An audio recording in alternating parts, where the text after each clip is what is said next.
Hello, I'm Luis Vicente trying to analyze a short story by George Orwell, and the short story is Shooting an Elephant. The story is going to be analyzed in two levels, the discourse level and the story level. Starting with the story level, talking about some generalities. It is summertime, but there are some mud.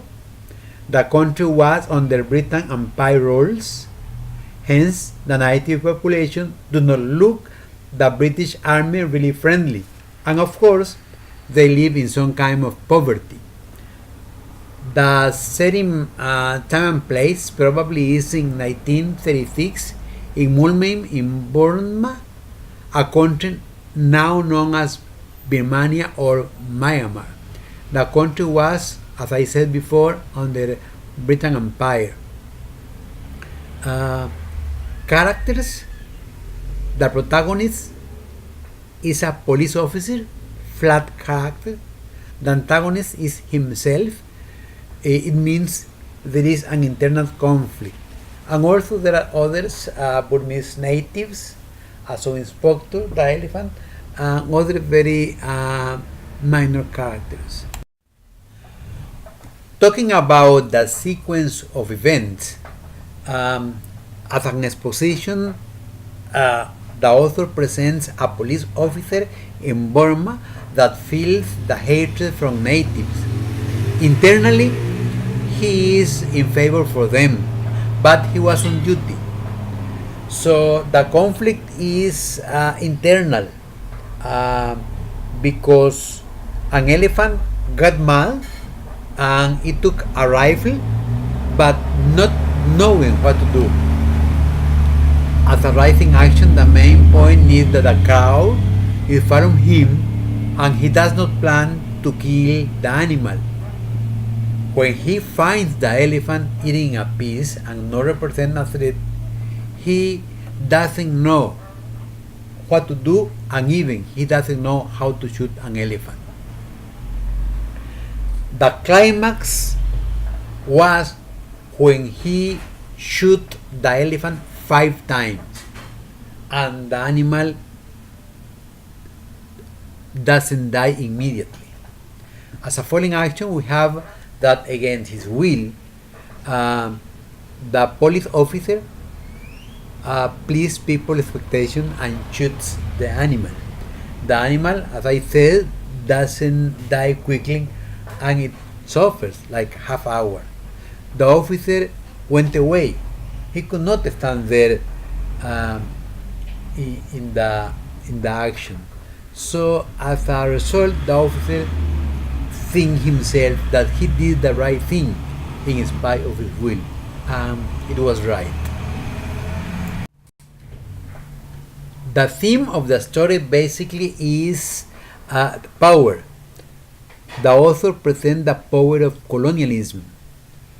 And in this topic, everybody knows that the people or the person or the institution who has the power can do almost everything. People in power cannot show weakness. And do not let others humiliate them. Even when there is an internal conflict, people in power need to show strength. Moving to the discourse level and talking about the narrator, we can say that the story is told by the protagonist. So it is first narrator. He narrates his circumstances, he narrates his way of thinking and his action by using the pronoun I. Thus, it is limited in his perspective and may be unreliable because of his biases. The presentational discourse is in a condensed or summary form, that is, a psycho-narration form. The protagonist functions as a narrator. According to Sansel, this is an internal perspective. There is an evaluation and moral conclusions. The emphasis on the protagonist's consciousness called figural narrative by Monica Forderning. The protagonist reflects the story through his consciousness. Talking about the presentational mode, it has a moral starting point. The reader is guided by the narrators, because it is like an implied author who is responsible for his narration, which seems to be a kind of autobiographical, autodiegetic, or homodiegetic, or even more exactly intradiegetic form. Because there's neither direct speech nor reported speech. The narration flows as a kind of internal free indirect discourse. So that's why I said that text is in the reflector mode of presentation, because it has a beginning ethic. Readers know as much as the protagonist or reflective figure knows the events are experiencing at the moment. It is only here and now. Reader feels involved in the action through protagonist's consciousness.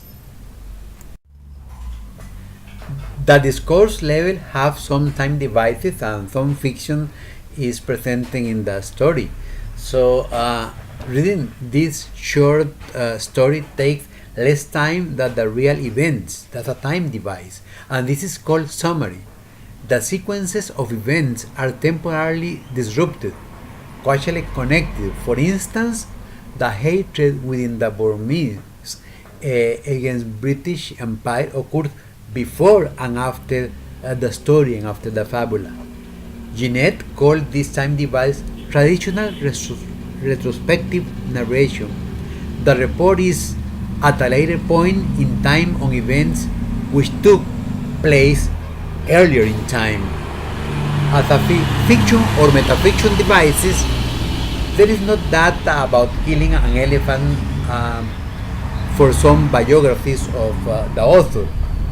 So in this case, the story is fictive. It is created. It's made up for fiction. It has all elements of fictions.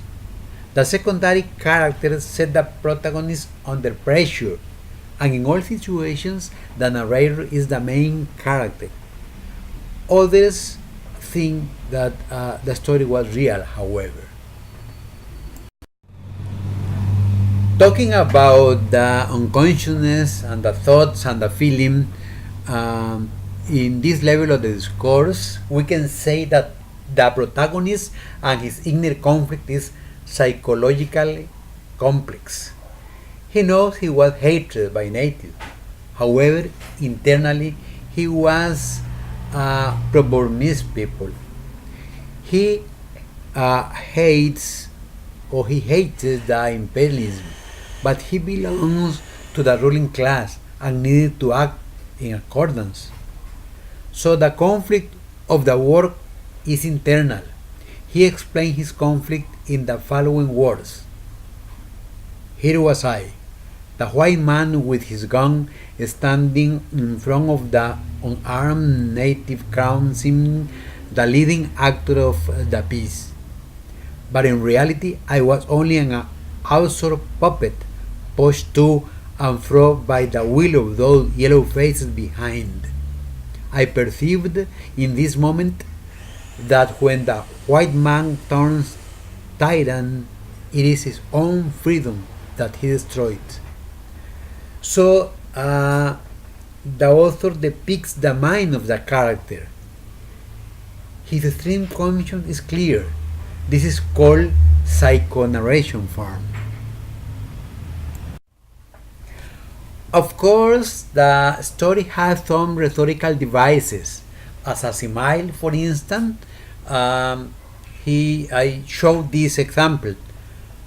But in fall he seemed for a moment to rise, for as his hind legs collapsed beneath him, he seemed to tower over like a huge rock toppling. his trunk reaching skyward like a tree. In this passage, in which the elephant is killed, Orwell uses similes, connoting element of inanimate nature. The collapsing body like a huge rock, for instance, and the trunk like a tree is another example. The effect of these similes reinforces Orwell's description of the elephant as a peaceful creature and the killing of it as a form of vandalism.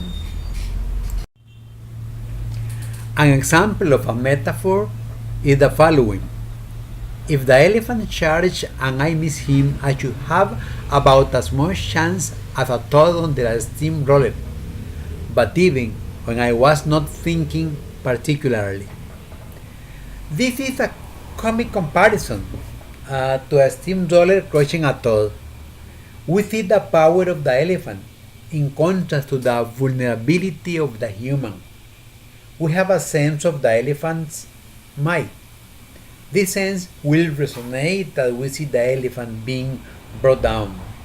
In general, there is an extended metaphor comparing the big animal with a breached empire. The style of a writer is affected by occasion, social class, ethnicity, among other factors. In this case, Orwell's style in shooting an elephant is to weave together a first-person narrative with political commentary. He starts his story on a personal and somewhat satirical note. It says, in Molmen, in Lower Burma, I was hated by a large number of people, the only time in my life that I have been important enough for this to happen to me. Though the hatred that people in Burma feels toward him as a British colonial administrator is very real. So the style is a kind of formal language, but in simple words. So this short story is both personal and reflective, a dramatic experience that the protagonist remembers vividly. He understands an internal conflict the Burmese people among his lives. Killing the animal was a result of his fear. Through the style of the narrative the protagonist sets how the British colonialized these people. By the style of writing, the protagonist represents his way of thinking, of his mind, a mental process which is presenting through text, and as I said before, is formal but extremely understandable for a people who is not extremely well educated. To conclude, this story is interesting. It is a kind of the story that involves the reader. In spite of that the school level and the story level is easy to understand. And this is the bibliography that I consulted to write this task. Thank you very much.